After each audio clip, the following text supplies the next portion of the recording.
Pessoal, sejam todos bem-vindos à nossa aula. Tenho certeza que a gente vai aprender muito. A gente tem 3 conteúdos que são importantíssimos e muito necessário a gente ver esses conteúdos. Eu espero que vocês tirem as dúvidas de vocês. Qualquer dúvida que vocês tenham, pode perguntar. O que não pode é ficar com dúvida. Porque quando termina a aula e na próxima semana vocês terão as atividades para fazer, aí não pode estar com dúvida, tá certo? Qualquer dúvida, qualquer pergunta, é só ligar o microfone e chamar, tá bom? Bom, então nós vamos começar aqui com as funções da linguagem. Quem ainda não está com o caderno, com a caneta na mão, pega e vai anotando o que você achar importante, mas eu vou disponibilizar essa aula no Classroom. Mas é fundamental, é necessário que você anote, porque é sua linguagem, é a forma que você compreender. Mas vamos lá. Gente, para qualquer situação de comunicação, para qualquer conversa, para qualquer diálogo, é necessário que nós utilizemos alguns recursos. Esses recursos são o quê? A entonação de voz, quando nós estamos falando, a entonação de voz. Quando nós estamos escrevendo, aí nós temos que ter um cuidado redobrado, porque a pessoa não está nos vendo. Então, é necessário nós usarmos uma linguagem clara, sermos objetivos com aquilo que a gente quer dizer. Emoção também é um dos recursos que a gente coloca em prática quando a gente está se comunicando com alguém. E o idioma, né, que é o código que a gente vai utilizar, que nós vamos já ver o que é isso.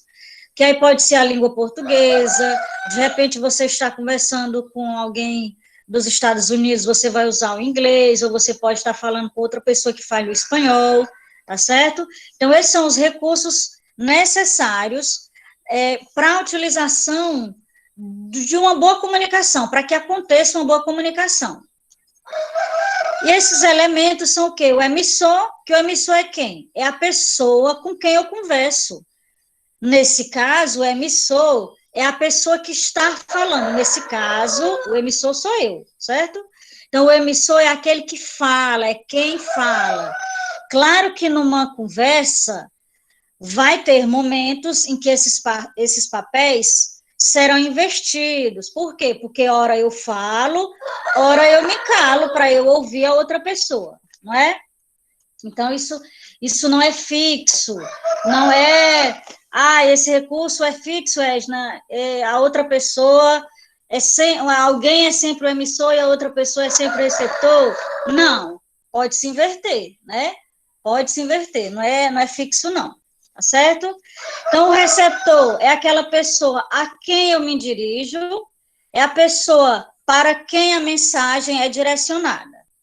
A mensagem é o conteúdo que é transmitido, é o teor da conversa, é o teor do discurso, tá?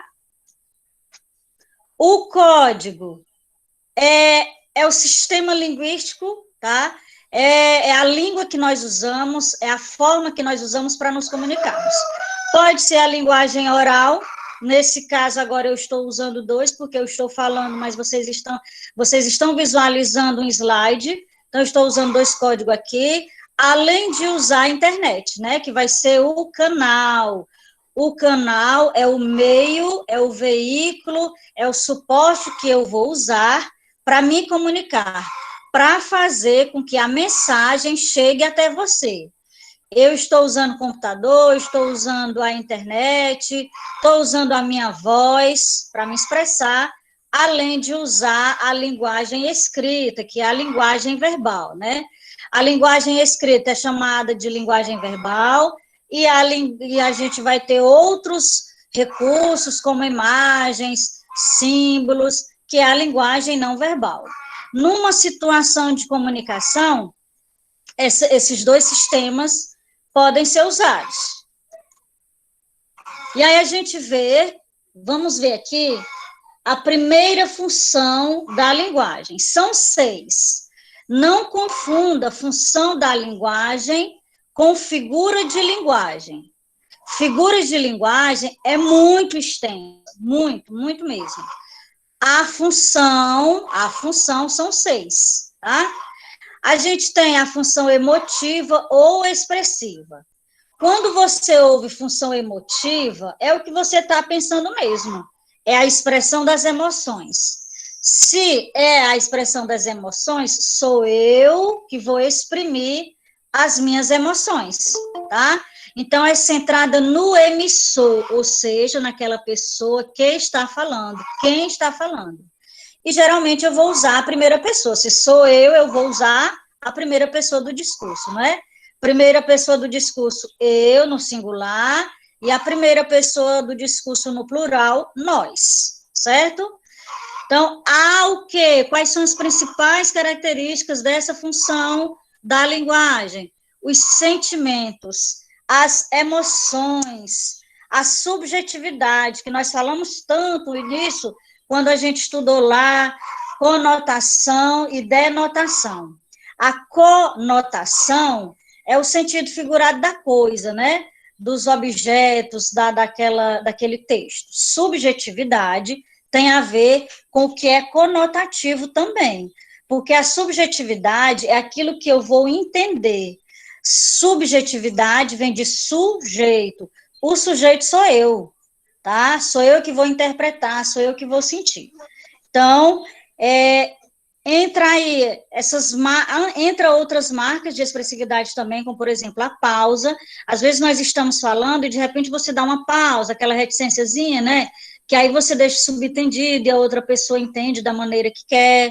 Também temos as exclamações. As exclamações, gente, são importantíssimas, as interjeições, né? Para exprimir emoção, admiração, susto. Tá certo? Então, eu vou mostrar aqui um exemplo para vocês. Olha só, de função emotiva, um poema do Mário Quintana e outro poema, um trechinho de Carlos Drummond de Andrade. Percebam aí essas características que eu acabei de falar para vocês. Olha, amor é síntese. Por favor, não me analise. Olha, esse me expressa eu. Não fique procurando cada ponto fraco meu. Se ninguém resiste a uma análise profunda, quanto mais eu. Ciumento, exigente, inseguro, carente, todo cheio de marcas que a vida deixou. Vejo em cada grito de exigência um pedido de carência, um pedido de amor. Amor é síntese, é uma integração de dados, não há que tirar nem pôr, não me corte em fatias, ninguém consegue abraçar um pedaço, me envolva toda em seus braços e eu serei o perfeito amor. Olha que coisa mais profunda, olha quanta emoção tem nesse poema, até pelo título, né? Amor, amor já remete àquilo que eu sinto, que você sente. E olha o que Carlos Drummond de Andrade colocou.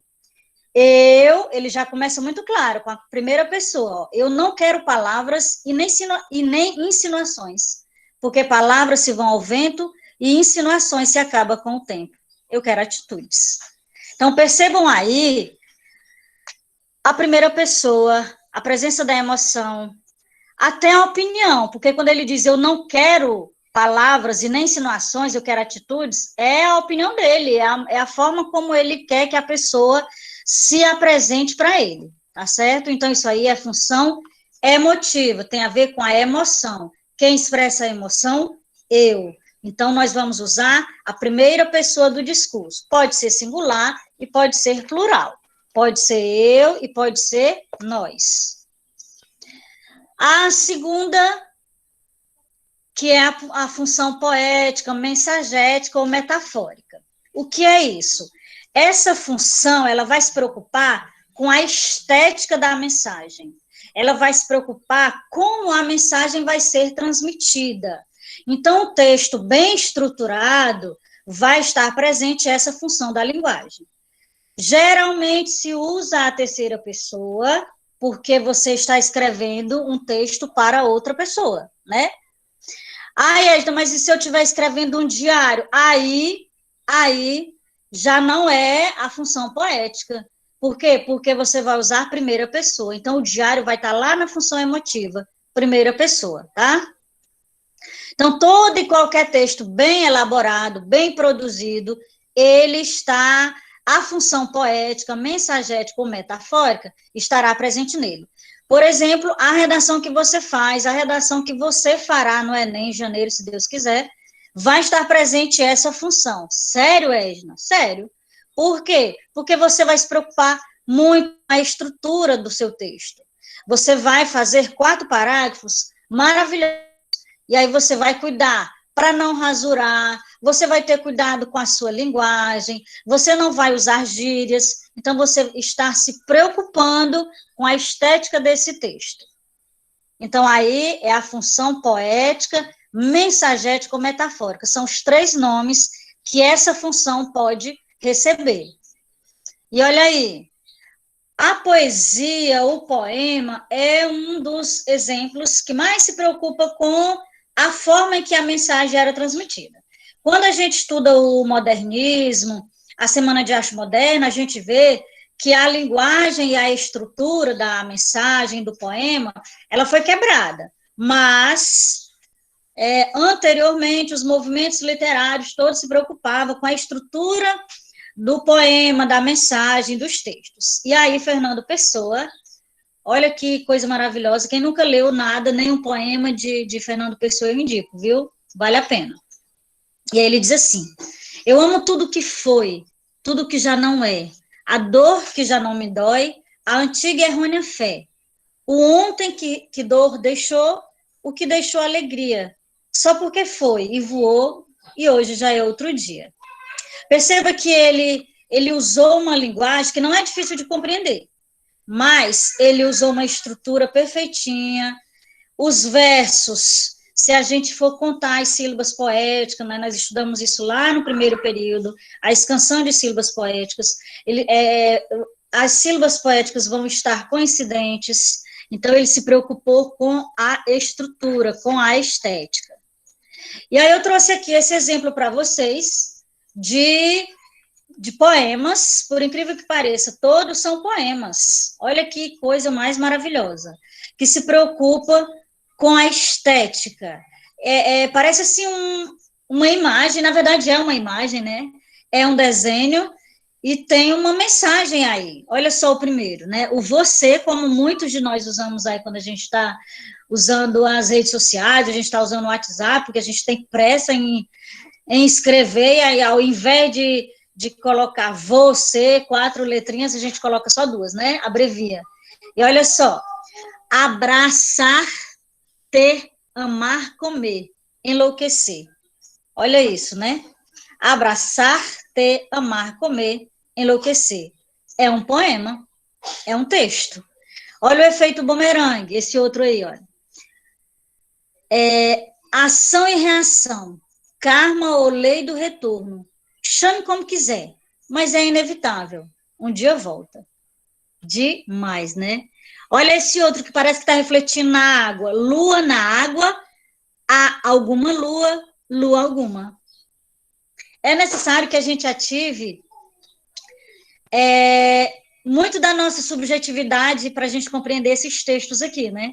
Porque a gente vai ter que ler com mais atenção para a gente compreender a mensagem que o autor, que o poeta quis transmitir a nós. Olha esse outro com o símbolo do infinito, olha. O infinito dos seus olhos me faz encontrar. Que lindo, né?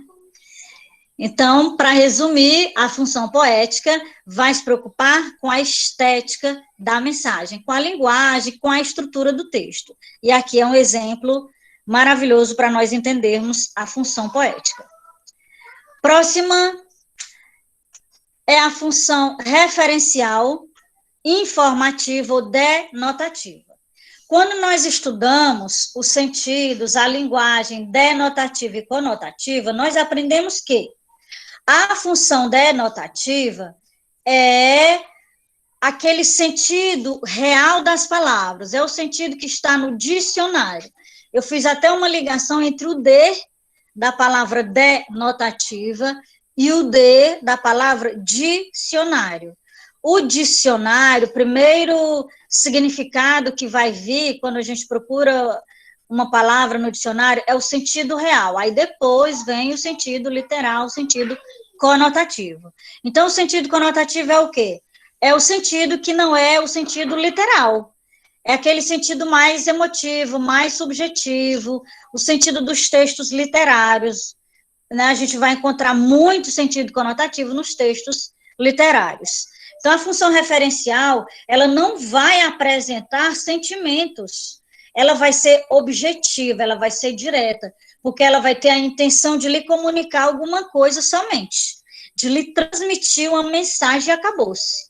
Então, ela vai se centrar no conteúdo, na ideia, no assunto. Onde encontraremos essa função referencial?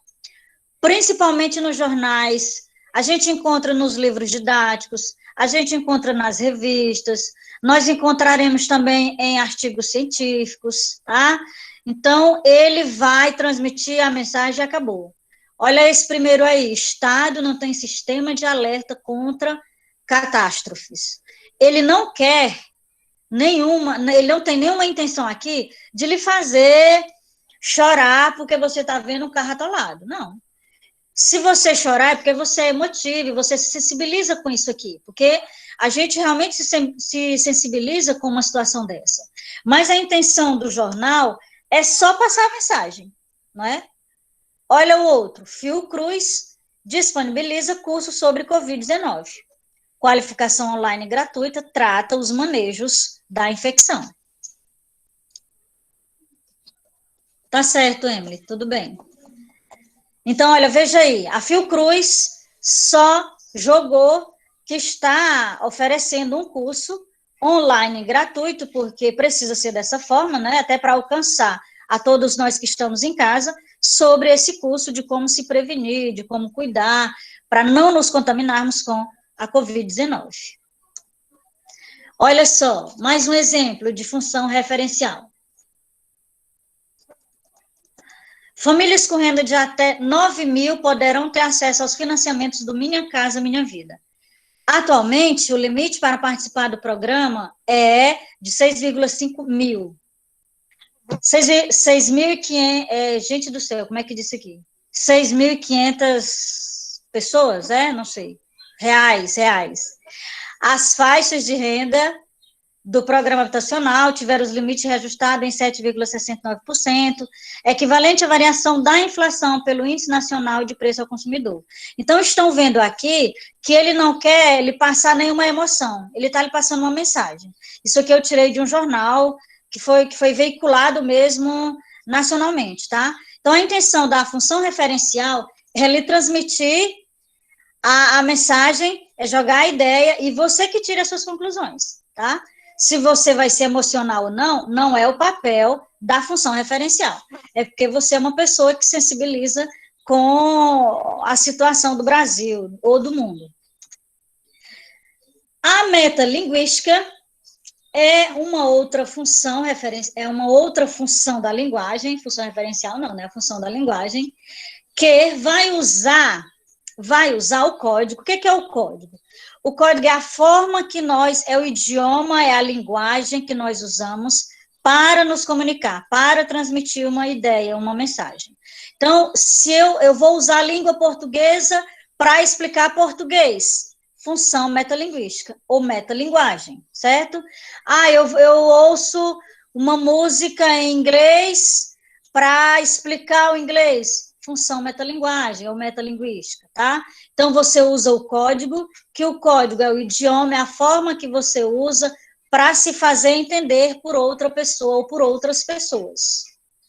Então, a linguagem, ela tem essa capacidade, né, de fazer em nós, de fazer com que nós, seres humanos, percebamos e compreendamos as transformações do mundo, as situações do mundo, né? Então, a língua é um conjunto, é um código organizado de elementos que a gente utiliza para nos comunicarmos. Edna, só os humanos se comunicam? Claro que não, mas só os humanos usam a linguagem escrita, a linguagem verbal. O cachorro se comunica, mas ele não usa a linguagem escrita e ele não sabe falar, ele late, né? Mas ele se comunica? Sim, ele se comunica. O gato se comunica? Sim, todos os animais, né? Para resumir aqui a história. Mas eles não vão usar uma linguagem escrita ou uma linguagem não escrita, como a gente usa, que a gente conhece aí como a linguagem não verbal. E aí aqui um exemplo de metalinguagem, que é uma poesia falando sobre o fazer poesia. Olha só, Carlos Drummond de Andrade. Perceberam que eu gosto muito de Carlos Drummond, né? Ele é o máximo. Então, olha só, gastei 1 hora pensando um verso que a pena não quer escrever. No entanto, ele está cá dentro, inquieto, vivo. Ele está cá dentro e não quer sair. Mas a poesia deste momento inunda minha vida inteira. Perceberam aí? Ele disse que é difícil fazer poesia. Então, meu filho, minha filha, não se desespere.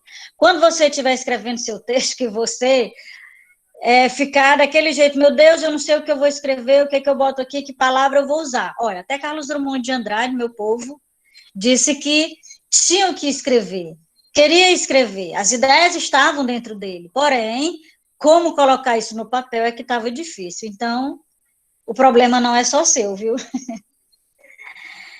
Olha o exemplo aqui, eu trouxe Frida Kahlo, representando ela mesma, pintando ela mesma.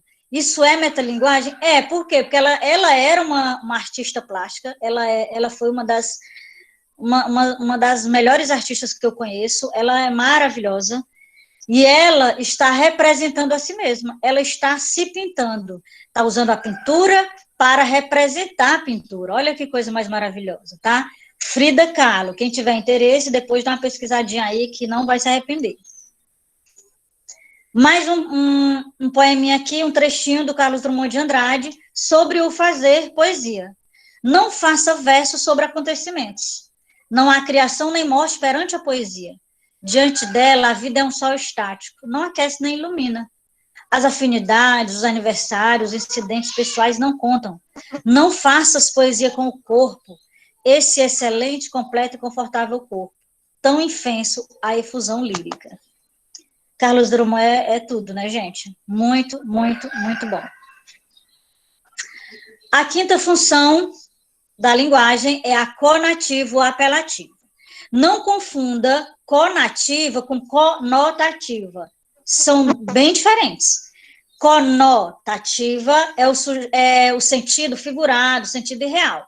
A conativa é a que você vai usar para convencer alguém das suas ideias. Edna, na redação do Enem, eu uso essa função? Uso sim, porque você vai expor as suas ideias para convencer o corretor da sua redação, não é? Por mais que ele acredite em outras ideias, que ele tenha outras ideologias, mas você vai ser tão convincente, que ele vai olhar para o seu texto e ele vai gostar, né? Se ele vai passar a pensar como você, aí já é outra situação, né? Mas você vai tentar convencer que as suas ideias, pelo menos para você, são o certo, é o original, né? Então, essa função conativa é a função usada principalmente, gente, nos comerciais, para convencer a todos nós a comprar, a consumir. Quantos comerciais nós não temos aí com sentido apelativo, né?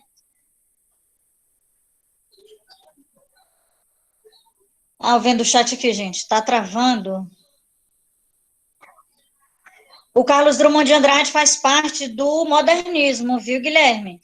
Ainda ontem eu fiz uma live sobre modernismo e a gente falou de Carlos Drummond de Andrade. Ele não faz parte do romantismo, não. Por mais que ele tenha abordado assuntos do coração, tenha falado muito de amor, mas ele é modernista, geração de 30. Então, eu vou passar aqui. Olha os exemplos de função conativa ou função apelativa, tá? Olha só, esse compre batom, não é da época de vocês, tá? Mas, olha só, a mãozinha do meninozinho. Caraca, tia, que a senhora foi funda agora, tia. Não é, Fu, né? Realmente, Busquei lá no fundo do baú, gente. Olha aí, para te hipnotizar, né? Olha o olhar desta pessoa, gente, é profundo. E olha a mãozinha, né? Ainda tira assim uma casquinha do batom que dá assim água na boca, né? Olha aí, compre batom, compre batom, compre batom. Ainda repete 3 vezes, né? Olha aí a outra. Tá com raiva do namorado? Morde aqui. Olha que coisa. Aí tem aí a serenata de amor, né, gente? Que também é muito gostoso. Olha aí outro sobre o remédio. Tomou Doril? A dor sumiu. Olha que coisa mais apelativa, né? Tomou Doril, a dor sumiu. Aí você tá morrendo de dor, você vai mesmo pensar 2 vezes? Lá nada, você vai lá e compra o Doril, né, gente? Por mais que a automedicação não seja indicada. Presta atenção na vida. Aí, olha aqui, fazendo propaganda, isso aqui é para... Porque eu já fui mãe, né? Eu vi isso aqui e lembrei. Para quem tem o rei na barriga. Olha que coisa interessante. A mulher está grávida, provavelmente de um meninozinho, porque é o rei, né? Então, ela está com o rei, que é o rei dela, o rei da vida dela, que é o filho dela. Dentro da barriga ainda, e eles estão fazendo propaganda de quê? De coisinha para o neném, para colocar no seio, mulher, para ajudar a amamentar. Olha outro aqui, porque a gente está fechando aí o outubro, câncer de mama. Vamos tocar neste assunto. Então, aí, para a prevenção do autoexame e de exames mais elaborados mesmo, mais laboratoriais, né? Que as mães de vocês, quem já tem mais de 30 anos, já deve cuidar aqui nesse assunto, né, gente, do câncer de mama, principalmente nós mulheres. Então, gente, a função conativa ou apelativa já diz, está apelando, né? Mas, geralmente, o Enem vai trazer para vocês a palavrinha conativa, que é para você ficar, meu Deus, o que é isso? Mas vocês não vão titubear, não. Conativa é a mesma coisa de apelativo. E apelativo, vocês sabem o que é, né? É apelação mesmo, é argumentar, é chorar as pitangas para o outro se convencer dos seus argumentos. A função fática é a função em que a gente vai usar para chamar a atenção do nosso receptor. Quando eu digo, ei, presta atenção, né? Eu estou chamando a sua atenção, né? Quando eu digo assim, estão me ouvindo? Eu estou testando o quê? O canal, que é o quê? Que é a minha voz, pode ser minha voz, pode ser a internet, pode ser o telefone, quando você atende aí, né? Você atende, você diz assim, oi, alô, né? Ou então você atende assim, e aí, beleza? Esse aqui tudo é função conativa. São expressões que você vai usar para testar se a outra pessoa está lhe entendendo. Não é? Quando a gente fala, hora ou outra você diz assim, tu entendeu? Né? Quando você diz esse tu entendeu, é função fática, porque você está testando o outro, testando se você foi claro, se a pessoa te compreendeu, tá? E aí eu trouxe aqui esses 2 exemplos, né? Alô, quando você atende o telefone, né? E aí eu trouxe aqui o Calvin. Oi, Calvin, como vai? Aí, ó, esse também é função fática. Ele tá conversando com alguém, é igual a gente tá no telefone, né? Pois é. Né? Belo dia lá fora, não? Aí alguém fala com ele, né? Ouça, eu suponho que você deve estar pensando por que eu liguei. Então, enquanto ele falava, a outra pessoa estava lá, né? Testando o canal para ver se estava sendo entendido.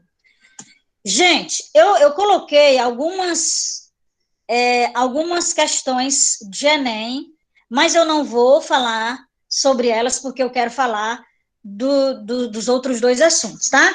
Então, eu vou enviar essa aula para vocês e vocês vão ler e tentar resolver essas questões, tá certo? Então, eu vou encerrar aqui as funções da linguagem, nós vamos agora falar de literatura africana, outro assunto, outro tema que eu acho maravilhoso. Certo? Vocês estão vendo direitinho aí? Gente, A tia dúvida já sobre pediu para a gente fazer uma tarefa disso aí, não foi, tia? Já? da literatura africana? Sim. Da literatura africana no primeiro período, foi? Não sei, agora que a tia falou, eu acabei lembrando. Aí, não sei. Vixe, tá ruim a tua internet, Isnaele? Eu espero que a gravação da aula esteja ficando boa, que aí eu posto e vocês podem rever a aula depois, certo? Vixe, a internet acabou-se? Eita, Ellen, a situação tá ruim, né? Gente, mas ultimamente a internet tem ficado ruim mesmo, viu? Eu sinto muito por vocês, tá? Mas se der, permaneçam aqui, tá? Quando a internet zerar de vez, eu vou compreender que é porque... Quando vocês saírem da aula, eu vou compreender que é porque zerou tudo aí, né, gente? Mas eu vou colocar no Classroom a aula, tá bom? Então, vamos lá falar de literatura africana. Literatura africana. Por que estudar a literatura africana? Porque nós somos irmãos da África, né, gente? Por quê? Porque aqui nós tivemos influência dos africanos. Por quê? Porque muita gente da África, muita da população africana foi trazida para cá, para o Brasil, pela colonização, pelos portugueses, pelo colonizador europeu, que colonizou o Brasil e colonizou parte da África. Colonizou toda a África? Não, porque a África é enorme, né, gente? Mas colonizou algumas partes da África, e aí a gente sabe que a África foi toda fragmentada. E aí aconteceu o quê? O tráfico de africanos, de pessoas que vieram para o Brasil contra a vontade deles, claro, porque eles não vieram, eu estou a fim de mudar de país, vou para o Brasil. Não foi assim, né? A gente sabe que não. E aí eles foram traficados, vieram para cá contra a vontade deles, pelos portugueses. E aqui no Brasil trabalharam feito condenados, né, explorados de todas as formas, a galera que aqui estava, assim como os indígenas, mas não cabe aqui o momento, né? A gente vai falar de cultura, de literatura africana. E aí, gente, 1822, o que foi que aconteceu? O Brasil se tornou independente. Se o Brasil estava independente, né, se você quiser colocar isso entre aspas, fique à vontade. Se o Brasil estava independente, aí o povo africano sobrou para eles, né? Sobrou para o povo africano, que ainda não estava, que ainda não tinha nem ideia de independência, né? Nós ficamos independentes quando? 1822. E aí eles se voltaram para a África, né? Em 1885 aconteceu a Conferência de Berlim, que foi o quê? Que foi uma negociação em que a África ela foi dividida em várias partes, né? E aí foi desconsiderado tudo o que era de cultura, de religião e de língua dos povos africanos. Eles estavam preocupados com nada disso, né? Passou-se muito tempo e eles sofreram demais, como a gente sabe. Quando foi em 1974, aconteceu uma revolução chamada Revolução dos Cravos, em Portugal, em que extinguiu, acabou o regime totalitário de um homem chamado Salazar, que era o imperador, que era quem estava mandando na época, certo? Então, em 1974, gente, olha aí, século XX, foi dia desse, né? 1900, século XX. Então, nesse mesmo ano, Guiné-Bissau, ele conseguiu a independência, certo? Quando foi em 1975, Angola, com Cabo Verde, Moçambique, São Tomé e Príncipe, conseguiram a sua independência, tá? Edna, então eles ficaram livres e foram viver felizes para sempre? Não, né? A gente sabe que até hoje eles sofrem, né, por vários motivos, mas é principalmente a herança desse tempo aqui, gente. E aí, passou-se o tempo, houve o quê? Com essa separação, com essa divisão que foi feita lá na Conferência de Berlim, aconteceu um choque de culturas, né, gente? Que era de se esperar. Então, teve o quê? A cultura do povo europeu com a cultura dos africanos. Você acha que algum europeu estava preocupado com a vida dos africanos? Never, né? De jeito nenhum, de forma alguma. E aí, aconteceu esse choque de cultura, tá? Mas aí o tempo passou e a África foi, apesar dos pesares, né?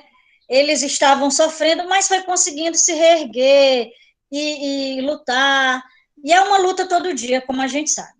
Então, através dessas lutas, eles quiseram, e eles mantêm até hoje, que é a tradição oral. O que é isso?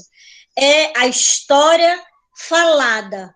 E lá eles têm um grupo de pessoas que são os guardiões da palavra falada. Por quê? Porque ainda há muitas pessoas, muitos africanos que não estudam, mas eles ouvem, eles compreendem, claro, né, perfeitamente. Então, há os guardiões da palavra falada, que são pessoas que vão contar a história da África, vai transmitir a cultura africana através da fala de histórias, né?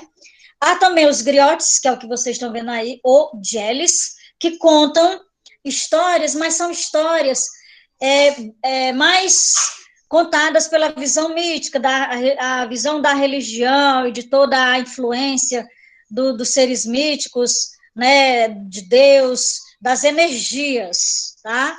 E aí cada um acredita no que quer, né? A gente não está discutindo religião, muito pelo contrário, tá bom? E aí a gente tem o quê? Tempo passa, a literatura americana começa a ganhar um pouco de espaço e vai falar de quê?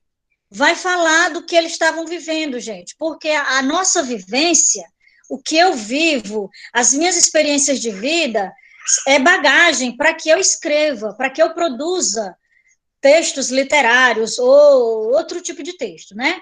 Então, entre 1940 até 1970, as lutas pela independência, os conflitos, toda aquela batalha, aquela angústia, foram as características principais da produção literária do povo africano, tá? Após 1975, tá? Aí eles começaram a falar já de outras coisas, como, por exemplo, aqui, eles começaram a se preocupar mesmo com a forma literária, a falar do que era deles, a fazer uma literatura com a cara deles, com as vestimentas, mostrando a gastronomia deles, e aí também falando com as tradições europeias, por que não? Mas aqui era uma opção, e não mais uma obrigação, né? Porque aqui eles já têm a liberdade de falar do que eles querem. Se quer falar da influência europeia, ok, ele está livre para isso, tá? E aí a gente vai ver que essa busca pós-1975 vai fazer o quê? Vai buscar uma autenticidade africana, uma linguagem deles, falar com o idioma próprio deles. A gente sabe que a África é cheia de dialetos, porque ela é muito dividida e tem várias comunidades, e eles não falam iguais, né? Eles falam o português, a África toda fala português? Não, não é? Em alguns lugares que se é falado português, mas eles também falam inglês, por quê? Influência de toda essa época da colonização, tá certo? Passando aqui. Então, em 1990, aconteceu lá um movimento chamado Movimento dos Novos Intelectuais de Angola, que era o quê? Que era um movimento na tentativa de deserdar, né, a cultura europeia, a influência europeia, e falar do que era de Angola. Tanto que eles colocaram esse lema aí, vamos descobrir Angola. Então, eles se voltaram para a riqueza das línguas, a falar da cultura deles, a falar das danças, a falar da religião, porque a gente sabe que o colonizador português chegou lá e obrigou a todos se converterem ao catolicismo, né? Não somente ao cristianismo, mas ao catolicismo, porque na época a Igreja Católica era o grande centro e ela comandava tudo, né, da religião à educação, tá? Então eles buscavam aí uma forma de se orgulhar daquilo que era deles, sabe? Sentir orgulho de ser africano, a sentir orgulho das riquezas deles, sabe? Poder falar do que eles conheciam de fato, e não mais trazer de fora uma língua, uma expressão que eles foram obrigados a assimilar. Então, aí, em 1990, começou esse movimento dos novos intelectuais de Angola. E aí a gente tem na poesia que herdaram desse movimento dos novos intelectuais de Angola, esses três poetas, escritores, Agostinho Neto, Antônio Jacinto e Viriato da Cruz, eles estavam nesse movimento, né, e eles são grandes expoentes desse lema de vamos descobrir Angola. Eles foram defensores ferrenhos da cultura africana, da forma em que eles se vestiam, porque o europeu dizia que a forma que eles falavam, que eles adoravam a Deus, não era a forma que o Deus, né, o Deus católico, o Deus cristão, aceitava e entendia, né? Então, na poesia, nós temos esses três nomes. Edna, esses três nomes é da África inteira? Não, é principalmente de Angola, porque nós estamos falando desse movimento que surgiu na Angola para mostrar esse país, tá? E na prosa? Na prosa nós temos José Vieira Mateus da Graça, que ele é português, ele nasceu em Portugal, porém ele foi morar em Angola muito cedo, tá? E aí ele adotou esse nome, Luandino Vieira. Por que Luandino? Em homenagem a Luanda, a capital de Angola, tá? E aí ele vai escrever um livro, uma obra chamado Luanda. Olha aí, com 2 U's mesmo, tá? E ele vai falar de que, Edna, nesse texto dele, nessa obra? Ele vai falar dos conflitos na vida dos habitantes de Luanda, né? Daquela loucura, do passar fome, da miséria, de todo dia ter que estar matando mesmo um leão por dia para sobreviver, mendigando, vendendo, vai mostrar o comércio que acontece lá em Luanda, que acontece em Angola, tá? Então, ele vai falar do cotidiano daquele povo, dos habitantes de Angola, mais precisamente ali da capital, Luanda, certo? Gente, nós veremos numa próxima aula, aí a gente vai falar de Moçambique, e aí nós vamos falar de Mia Couto, por isso que eu não vou falar agora. Eu falei desses 4, que foram 4 poetas, 4 escritores importantíssimos para Angola, tá? Agora, eu vou apresentar para vocês aqui. Gente, alguma dúvida, alguma pergunta sobre isso aqui? Mia Couto, Arthur. Mia Couto é um dos, se não o maior, sabe, um dos maiores escritores moçambicanos. Muita gente, e aí ele publicou vários livros aqui no Brasil já, porque a gente tem essa relação mesmo, né, de herança e de ligação com a África. Eu não sei, viu, Fernanda, se tem aula depois dessa.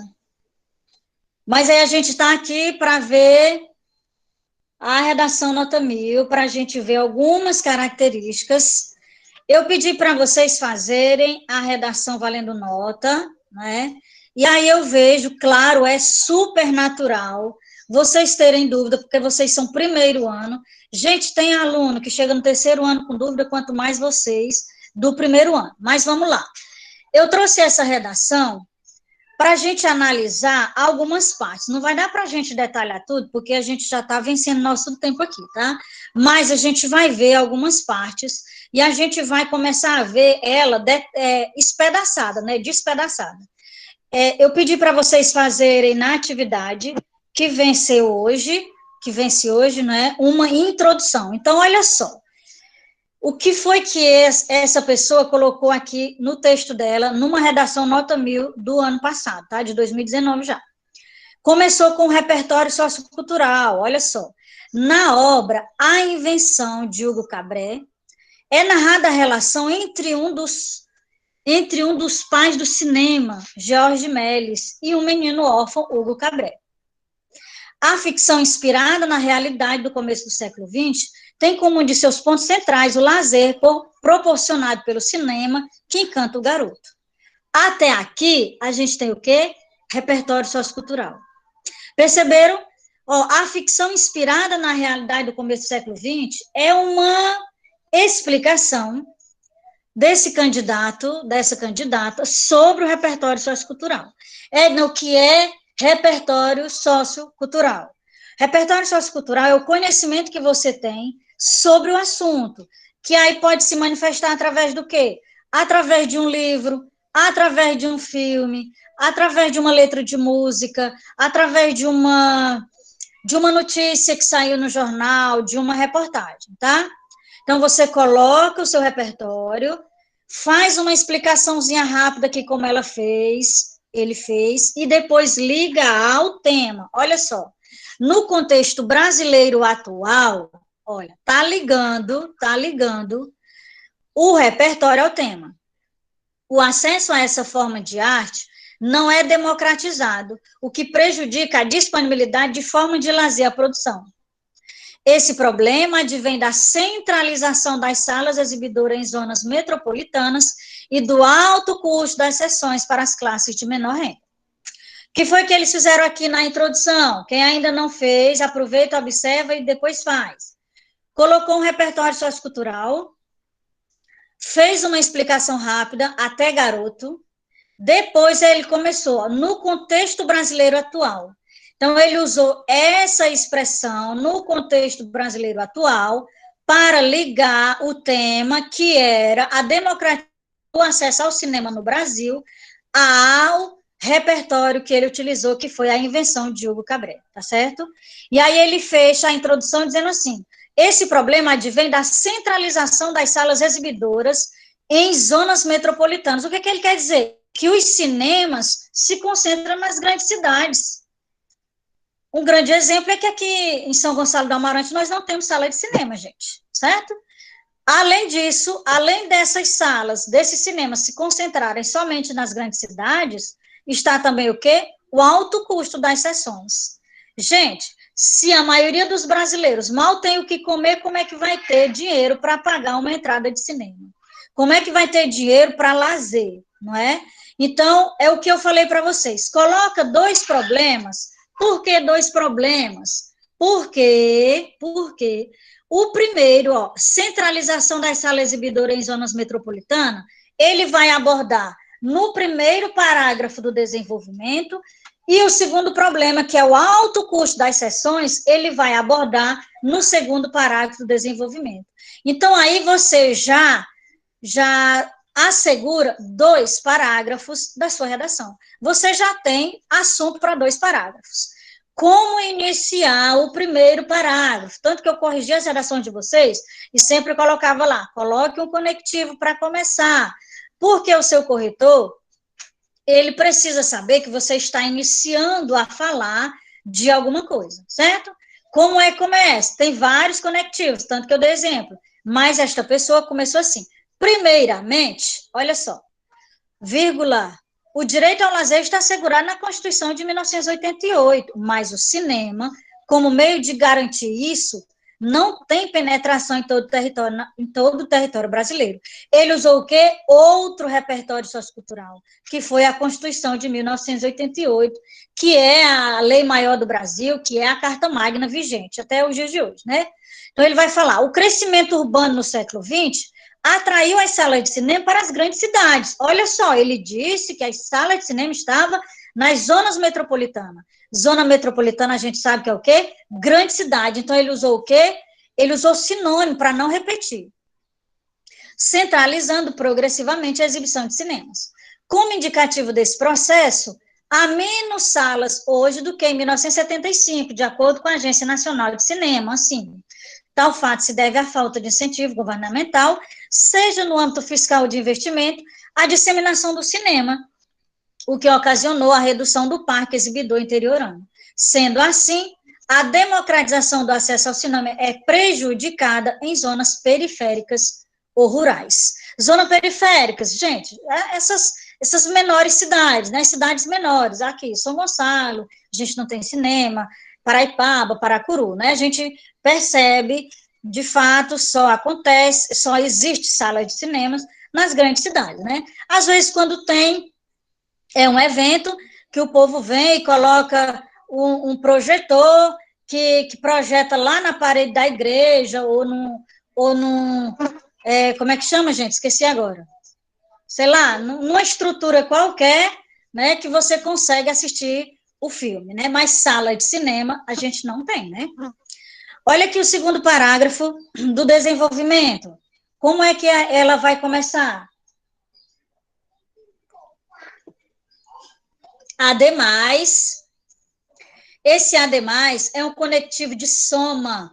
Poderia ter usado além disso, vale ressaltar também, em segunda análise, segundamente, mas ela quis usar ademais, né? O problema existe também em locais onde a sala de cinema, uma vez que o custo das sessões é inacessível às classes de renda baixa. A gente sabe, gente, que muita gente entra com meia, e a meia, às vezes, a depender do filme, ainda é alto para quem tem um poder aquisitivo ainda muito baixo, né? Isso se deve ao fato de o mercado ser dominado por poucas empresas exibidoras. A gente sabe que a concorrência, né, muitas vezes ajuda aí os preços a baixarem um pouquinho, né? Conforme teorizou inicialmente o pensador inglês Adam Smith, o preço decorre da decorrência. A competitividade força a redução dos preços, enquanto os oligopólios favorecem seu aumento. Nesse sentido, a baixa concorrência dificulta o amplo acesso ao cinema no Brasil. O tema era a democratização do acesso ao cinema no Brasil. Aí ele usou aqui, olha, o amplo acesso, sinônimo para não usar democratização, né? Como ele vai terminar? Portanto, conectivo de conclusão. Portanto, né? Edna, eu só posso começar com portanto? Não, você pode começar com destarte, com o destarte, com o dessa forma, desta maneira, tá? A democratização do cinema depende da disseminação e do jogo de mercado. A fim de levar os filmes às zonas periféricas, às prefeituras, olha aqui, o negócio do agente que eu falei para vocês, as prefeituras dessas regiões devem promover a interiorização dos cinemas por meio de investimento no lazer e incentivos fiscais. Quem vai fazer? Prefeitura, é um agente. Além disso, visando reduzir o custo das sessões, cabe ao Ministério da Fazenda ampliar a concorrência entre as empresas exibidoras, o que pode ser feito pela regulamentação e fiscalização das relações entre elas, atraindo novas empresas para o Brasil. E isso impediria a formação de oligopólios, consequentemente aumentando a concorrência. Com essas medidas, os cinemas, olha, teve um errinho, né? Os cinemas, mas foi só esse, tira 1.000, tira, será democratizado, possibilitando a toda a população brasileira o mesmo encanto que tinha Hugo Cabré com os filmes. Edna, quais são os elementos que eu preciso colocar na minha conclusão? Você precisa colocar quem é que vai resolver esse problema ou quem é que vai amenizar. Edna, eu ouvi dizer que eu não preciso resolver o problema, porque se nem o governo precisa, porque tem gente desaforada que fala assim, né? Sim, meu filho, você não precisa mesmo resolver o problema, porque quem é que vai resolver? Sei lá, né? Mas você tem que dar uma intervenção, alguma coisa, uma ideia de como que esse problema será pelo menos amenizado, tá certo? Então, aqui ele colocou prefeitura, de que forma? Levando o cinema para os interiores, né? Interiorização do cinema, levar os cinemas para as pequenas cidades, tá certo? Então, essa era a análise dessa redação nota 1000 que eu queria fazer com vocês, queria mostrar a vocês, e aí eu espero que tenha clareado alguma coisa para vocês, que vocês tenham compreendido. Eu sei que não sanou todas as dúvidas, isso é mais do que compreensível, eu compreendo perfeitamente, tá? Mas eu acho que deu uma clareada, né? Gente, nós temos aqui 63 pessoas, alguém já saiu da aula, eram 64, eu tinha olhado. Alguma dúvida? Coloca presente aí no chat, por favor. Coloquem presente aí no chat, que eu vou pegando. Quem estava aqui, quem está aqui, tá? Pode colocar aí no chat, presente, presente, presente. Pessoal, obrigada pela presença de vocês. Eu quero ouvir de vocês. O que vocês acham das aulas no Meet? Vocês gostam, vocês não gostam? Qual a avaliação que vocês fazem? Edna, Oi? o Vitor Lucas pediu para avisar que ele estava aqui no início da aula, só que como os dados móveis dele estão muito fracos, aí ele teve que sair. Eu não sei se ele está aqui ainda, né? Mas se ele saiu, essa é a justificativa. Beleza, obrigado, viu? Obrigada. Gente, obrigado pela presença, viu? Vocês fizeram anotações. Oi, pode falar, Robson. A Raiele teve que dar uma saída, ela pediu para me avisar que ela estava até agora há pouco aqui da aula, já na saída, certo? Aí ela estava presente, tá certo? Tá bom, obrigada, viu? De nada. Obrigada por avisar e obrigada pela sua presença. Obrigada, gente, obrigada a todos. Qualquer dúvida, vocês sabem que é só chamar, né? É só me procurar, eu estou sempre disponível para vocês. Qualquer coisa, obrigada a todos vocês. Obrigada, Ricardo Tito, que está na aula. Obrigada pela sua presença também. Tchau, tchau a todos. Se cuidem, fiquem com Deus.